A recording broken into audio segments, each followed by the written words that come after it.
we've just been exploring for the past couple minutes while the camera's been off, and found this nice little couch here and a bunch of garbage. And you can tell that the impact of human life is everywhere, even if it's just like them littering or they're really living here.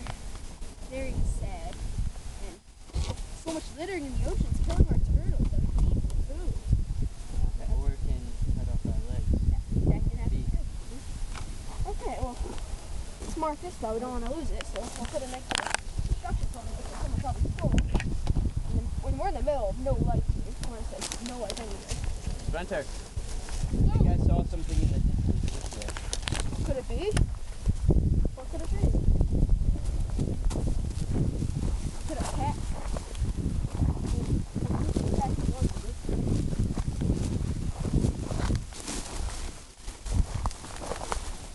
Like, I'll run up the top of the hill and be like, nothing up here.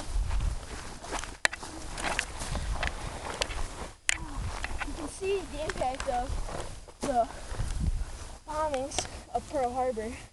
Well, the effects of Pearl Harbor, how they caused all this. You mean Normandy? No, Pearl Harbor. Like Pearl Harbor, just because the Japanese bombed us, now everything's like everywhere in the world is bombed down. It's so bad. Lou, can I see that pocket knife, please? Sure. See this stuff? You can cut the bark off and use that. It's a nice firewood, but it's pretty nice down here and pretty warm. And I don't think I need any firewood, but if I need any animals,